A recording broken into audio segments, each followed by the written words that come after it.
In today's video, I'm going to show you how to create a custom webhook in make.com. Step by step, let's get started. First, log into your make.com account. Once you're on the main dashboard, go to the scenario section. This is where all your automations live. Create a new scenario and you'll see a blank canvas where you can start building your workflow. Now it's time to add the webhook trigger.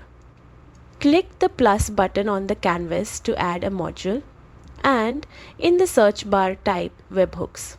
Make sure to choose the official Make Webhooks app from the list. When the options appear, select Custom Webhook as your trigger. This tells Make to listen for incoming data from an external source like another app or form. Once the module is added, you'll be able to create and name your webhook. After that, Make will generate a unique webhook URL.